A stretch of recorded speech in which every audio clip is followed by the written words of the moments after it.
Paz do Senhor, irmãos. Amém. Podem tomar o vosso assento. Louvamos ao Senhor nosso Deus por mais uma oportunidade que o Senhor tem nos concedido de fazermos menção da sua palavra, uma coisa satisfatória para o ser humano que se encontra com o Senhor, é de ter o privilégio de falar da sua palavra, da sua bondade, do que Ele tem realizado em nossas vidas. Eu gostaria de compartilhar com os irmãos, é um texto da palavra do Senhor, segundo escreveu o evangelista Marcos, no capítulo de número 4, nós vamos ler a partir do versículo de número 33. O pastor Bezaliel nos informou que hoje aqui no culto de doutrina, os irmãos têm um tema, que é que Jesus acalma a tempestade. Mas para que nós possamos compreender esta passagem, esta perícope, que Jesus acalma a tempestade, nós precisamos retroceder alguns versículos para que nós possamos compreender a palavra do Senhor. Nos diz assim no versículo de número 33. Com muitas parábolas semelhantes, Jesus lhes anunciava a palavra, tanto quanto podiam receber. Não lhes dizia nada sem usar alguma parábola. Quando, porém, estava sós com os seus discípulos, explicava-lhes tudo. Naquele dia, ao anoitecer, disse ele aos seus discípulos: vamos para o outro lado. Deixando a multidão, eles o levaram no barco, assim como estava. Outros barcos também o acompanhavam. Levantou-se um forte vendaval, e as ondas se lançavam sobre o barco, de forma que este foi se enchendo de água. Jesus estava na polpa, dormindo, com a cabeça sobre um travesseiro. Os discípulos o acordaram e clamaram: Mestre, não te importas que morramos? Ele se levantou, repreendeu o vento e disse ao mar: aquieta-te, acalma-se. O vento se aquietou-se e fez completa bonança. Então perguntou aos seus discípulos: por que vocês estão com tanto medo? Ainda não têm fé?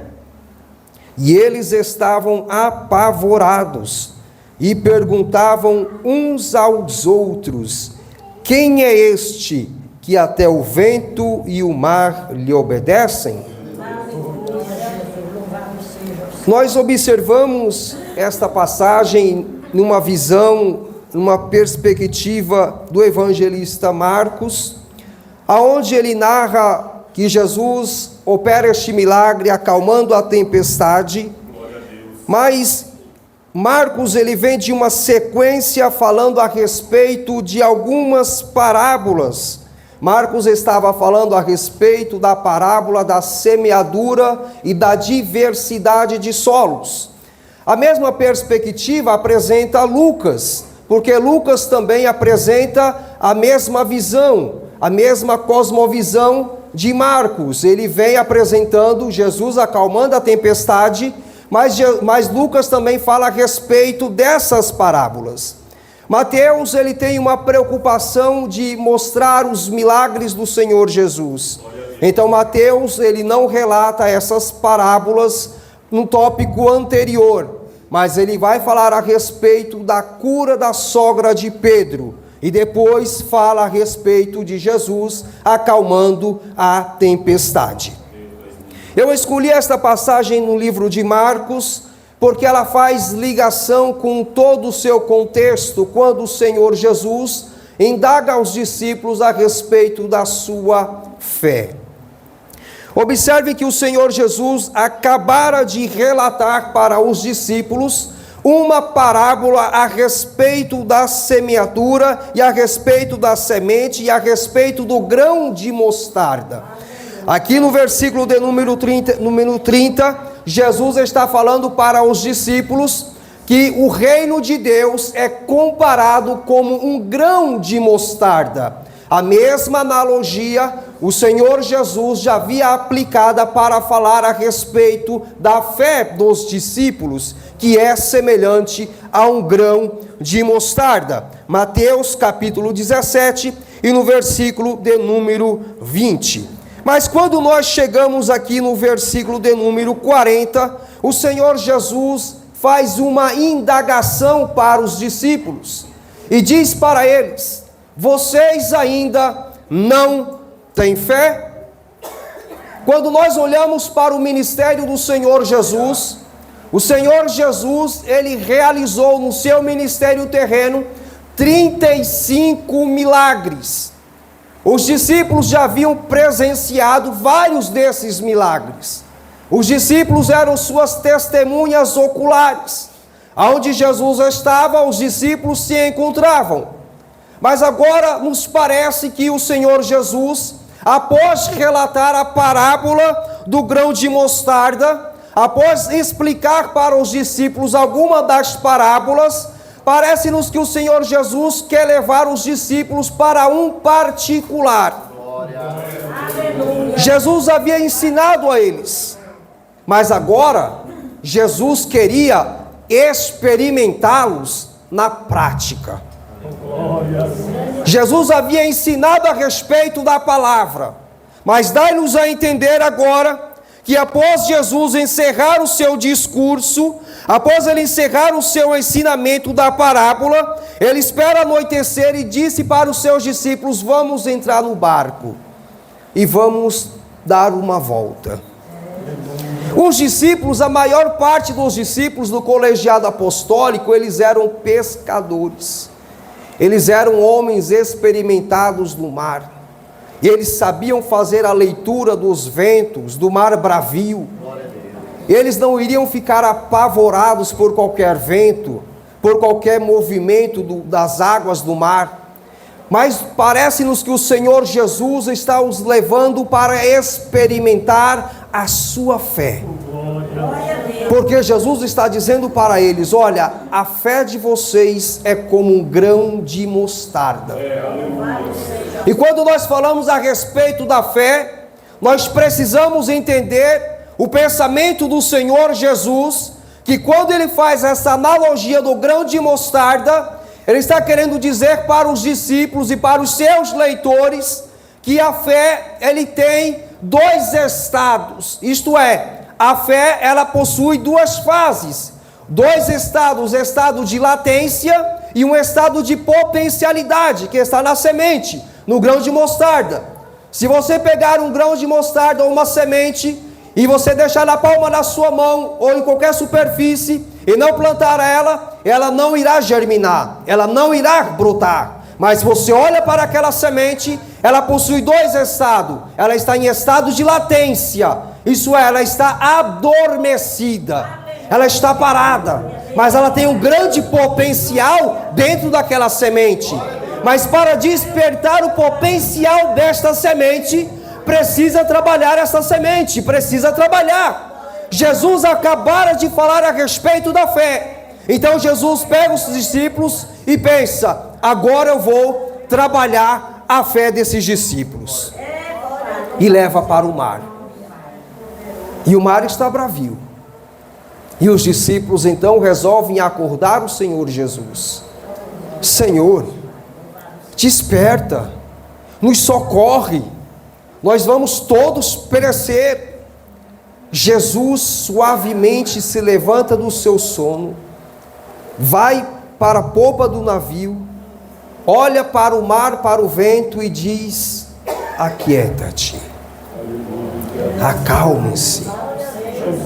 Imediatamente o vento cessou, imediatamente as águas agitadas se acalmaram. Jesus lança um olhar de reprovação para os discípulos e indaga: vocês ainda não têm fé? A fé é como um grão de mostarda. A fé, ela precisa ser trabalhada. a semente precisa ser plantada para germinar. Jesus permite vir o vendaval, as tempestades, para ver a fé dos seus discípulos. E quantas vezes, meus irmãos, acontece alguma coisa em nossa vida, Deus permitindo, para Deus analisar e ver a nossa fé. E quantas vezes ficamos desesperados. Então Deus olha e diz: meu filho, minha filha, tenha fé, porque quem tem fé descansa em Deus. Ter fé é descansar no Senhor. Jesus estava dizendo para os discípulos: se vocês tivessem fé em mim, estariam descansando como eu estava. Ter fé é descanso no Senhor. Nós não precisamos ficar apavorados, nós não precisamos ficar assustados. Não, nós temos um Deus que cuida de nós. Se o mar está bravio, se o vento está impetuoso, tenha fé, meu irmão, tenha fé, minha irmã, porque Deus diz esta noite: descansa no Senhor. Glória a Jesus. Paulo nos diz em Romanos capítulo 10, versículo 17, que a fé, ela vem pelo ouvir, e ouvir a palavra de Deus. Os discípulos já haviam presenciado vários milagres do Senhor.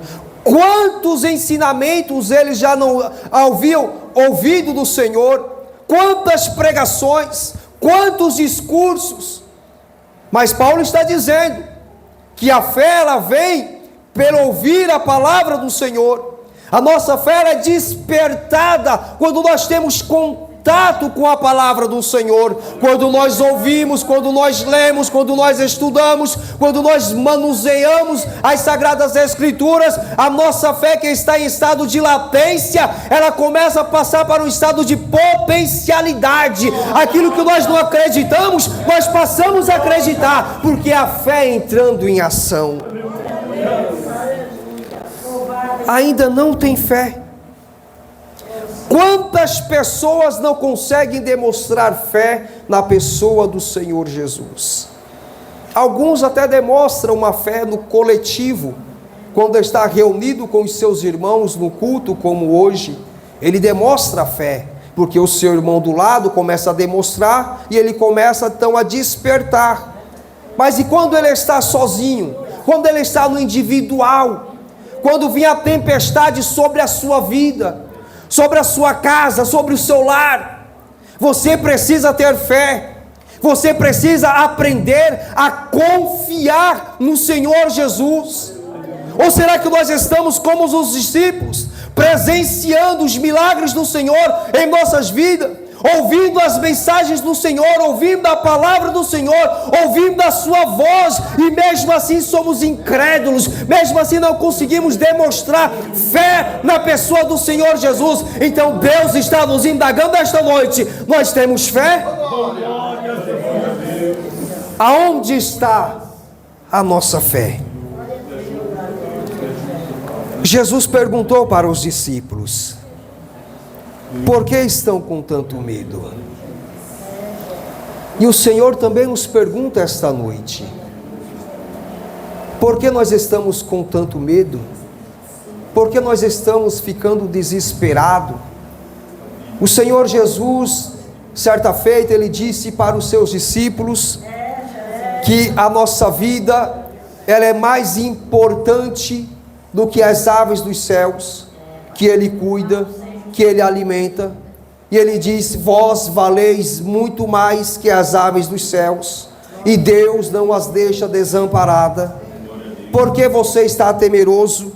Por que você está com tanto medo de lhe faltar o pão cotidiano, a saúde, as vestes? Ele está dizendo para você: não tenha medo, fique tranquilo, descanse no Senhor. E os discípulos então, olhando para o Senhor Jesus, e o Senhor Jesus, após acalmar a tempestade, após ele acalmar o mar, ele volta para onde ele estava. Jesus estava dormindo.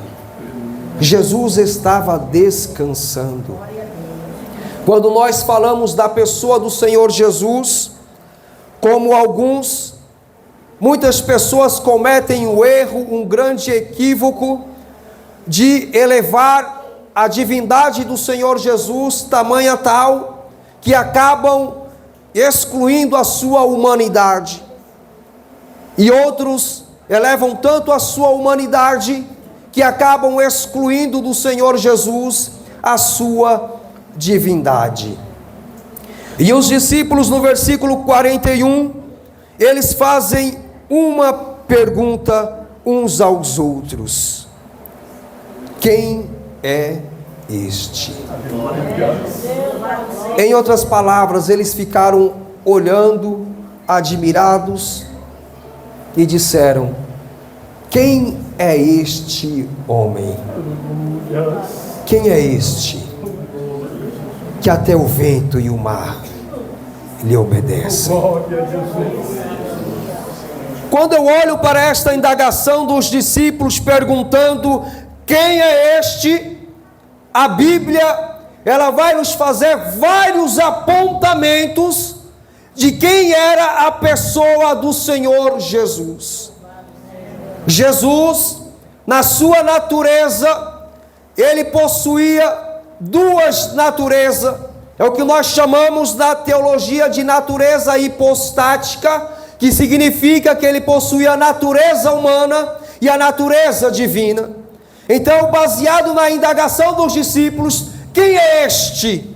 Este não é apenas um homem, este não é apenas um Deus, mas ali está representando o que nós chamamos de 100% homem e 100% Deus.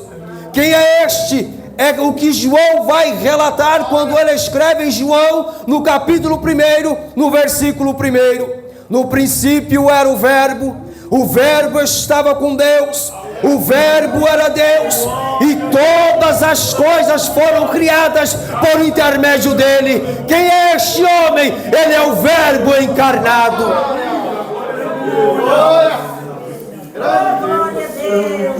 Quem é este? João diz: ele é o Verbo encarnado. Então, quando o Verbo encarnado aparece na popa do navio e diz: vento, mar, acalme-se, imediatamente a sua criação, que foi criado pelo poder da sua palavra, conforme diz João no capítulo 1, no versículo 1, que todas as coisas foram criadas pelo intermédio da palavra, pelo Verbo. Então, quando o Criador aparece na popa do navio, diz: vento, mar, acalme-se. Eu posso imaginar agora o vento olhando para o mar e conversando: epa, olha essa voz aí, esta é a voz que estava no começo de todas as coisas, vamos obedecer.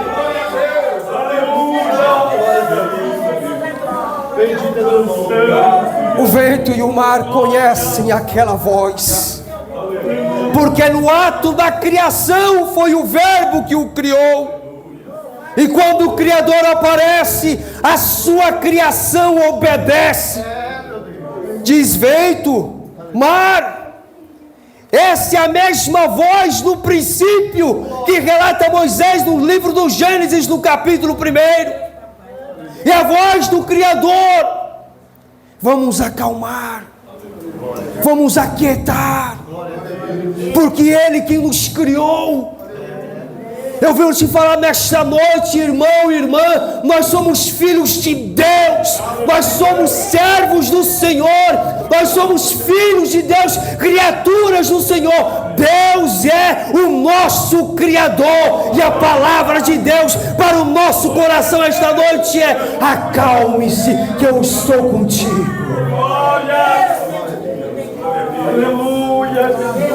Jesus, na sua natureza divina, o vento e o mar reconheceu a sua voz. Mas eu poderia apresentar uma outra perspectiva além da sua divindade? Haja vista que o apóstolo Paulo disse que o Senhor Jesus não teve por usurpação ser igual a Deus, mas o Senhor Jesus possui as duas naturezas. Eu apresentei brevemente a respeito da sua divindade, mas e a sua humanidade? Quem é este? Quem é este homem na sua humanidade? O Senhor Jesus, na sua humanidade, quando João Batista está batizando nas águas do Rio Jordão, aparece o Senhor Jesus para ser batizado por ele, e João avista o Senhor Jesus de longe, a sua humanidade. E João então deixa eclodir dos seus lábios dizendo: eis o Cordeiro de Deus que tira o pecado do mundo. João Batista batiza o Senhor Jesus. No ato do batismo do Senhor Jesus, os céus se abrem. Há uma manifestação de uma pomba pousando sobre o Senhor Jesus. E sai uma voz dos céus, dizendo: este é o meu Filho amado, em quem eu me comprazo, em quem eu tenho prazer. O Senhor Jesus depois vai nos falar que aqueles que ouvem e obedecem a voz de Deus são chamados de amigos de Deus. Naquele momento que Deus fala que este é o meu Filho amado, em que eu me comprazo, em que eu tenho prazer, seria Deus dizendo: este é o meu amigo, porque ele faz a minha vontade. E uma vez que nós somos amigos de Deus, a natureza é a nossa amiga. Quando Deus criou o jardim do Éden, colocou ali a humanidade para cuidar do jardim, Deus aparecia na viração do dia, todos os dias, e conversava com Adão, e a terra não negava o seu fruto. Mas depois que Adão resolveu ser inimigo de Deus, a natureza passa a ser a sua inimiga. Porque Deus disse para Adão: olha, a partir de agora, a terra negará o seu fruto. Mas por quê, Senhor? Porque você se constituiu inimigo de Deus. Então a natureza é sua inimiga. Quando Deus ordenou Jonas pregar na cidade de Nínive, e ele desobedeceu, a grande baleia o engoliu, a mando de Deus, porque era inimigo de Deus. Quando Elias estava fugindo e precisava se alimentar, mas era amigo de Deus, Deus ordenou que os corvos sustentassem Elias, porque Elias era amigo de Deus. Então a natureza era amigo de Deus, era amigo de Elias. Sobre a palavra do profeta não choveu, porque ele era amigo de Deus, e a natureza era sua amiga. E agora nós falamos da humanidade de Jesus diante do mar bravio e do vento forte na sua humanidade. Mas Jesus era aquele que fora batizado por João, que foi testificado por uma voz dos céus, dizendo: este é o meu Filho amado, este é o meu amigo. Então, se ele era amigo de Deus, a natureza era a sua amiga.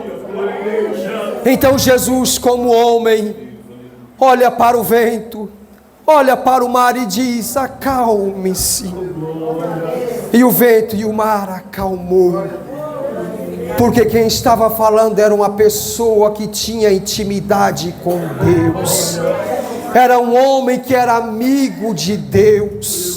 Quando somos amigos de Deus, tudo nos favorece, tudo vai muito bem. Mesmo com as tempestades, nós conseguimos descansar.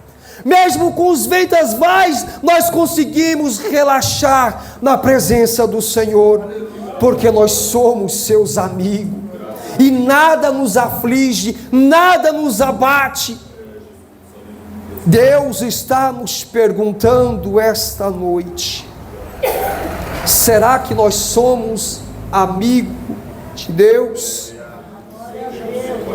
Será que nós podemos falar que nós somos amigos do Senhor? Jesus demonstrou que era amigo de Deus, não apenas neste episódio, mas o Senhor Jesus estava passeando no templo com os discípulos. Chegaram ali os coletores de impostos e falaram para o Senhor Jesus e para Pedro: olha, vocês também precisam pagar o imposto do templo. E Jesus não tinha nenhuma dracma no seu bolso. Pedro também não tinha nenhuma dracma. Mas eu acabei de vos falar que Jesus era amigo de Deus. Se ele era amigo de Deus, ele era amigo da sua criação, da sua natureza. Jesus então diz para Pedro: Pedro, vai até o riacho. Eu já ordenei que um peixe lhe entregue 2 dracmas para pagar o nosso imposto. Jesus era amigo de Deus. Ele era amigo da criação do Senhor, amigo da natureza do Senhor. Quando nos constituímos inimigo de Deus, nós nos tornamos inimigo de tudo e de todos. Mas quando somos amigos de Deus, mesmo com os vendavais, nós conseguimos descansar nos braços do Senhor Jesus. O Senhor Jesus, na sua divindade, na sua humanidade, neste milagre para acalmar a tempestade, nós falamos que o Senhor Jesus, tanto na sua natureza divina como na sua natureza humana, ele tinha poder para acalmar o vento e o mar, como acalmou, porque ele constituiu-se amigo de Deus. Observamos agora que quando o Senhor Jesus é levado ao madeiro na cruz do Calvário, e o Senhor Jesus é crucificado, nós vamos observar na natureza, na criação, que a criação do Senhor, no momento em que o amigo de Deus era morto, o sol negou a sua luz, os céus se fecharam, as terras começaram a tremer, houve ali vários cataclismas na natureza, demonstrando que eles estavam sentindo dor, que eles estavam gemendo, porque estavam matando o amigo de Deus. O sol negou a sua luz, a natureza sentiu que estavam matando o Criador, o amigo de Deus. Se nós somos amigos de Deus, meu irmão, minha irmã, não se preocupe, nós vamos conseguir vencer todos os obstáculos na nossa vida. Jesus estava lapidando a fé dos discípulos. Jesus estava demonstrando para os discípulos na prática o que era ter fé. Existem irmãos que eles são mais provados do que outro. E quantas vezes nós questionamos porque a nossa prova é maior, é mais duradoura, parece que nunca vai acabar. Mas aqui o Senhor Jesus, Ele está experimentando a nossa fé. Ele está nos convidando para um particular. Observe que o Senhor Jesus, nesta perícope, Ele acabara de pregar, ensinar sobre as parábolas, e disse que nos finais do dia, sempre explicava as parábolas para os discípulos. Então, ao anoitecer, o Senhor Jesus pega os discípulos e leva agora para uma prática cotidiana, para experimentá-los, após eles terem ouvido a palavra do Senhor. Eu não sei o que está acontecendo na sua vida, mas eu quero lhe afirmar com toda certeza esta noite, que o Senhor Jesus, Ele está nos preparando para algo. Ele está nos convidando para um particular. Ele quer nos levar para vivermos o que nós ouvimos e aprendemos na prática. É ali que nós vamos conhecer o Senhor. É na prática, é no dia a dia que vamos adquirir experiência de vida com Deus. Quando nós nos congregamos, nos reunimos na casa do Senhor e demonstramos ter uma fé no coletivo, isso não é uma fé genuína. A nossa fé genuína, verdadeira, ela vai ser germinada, ela vai ser demonstrada quando o Senhor nos levar para o particular.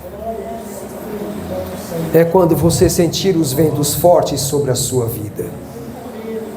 É quando você sentir o mar agitado e você olhar para os lados e não ter ninguém para lhe socorrer.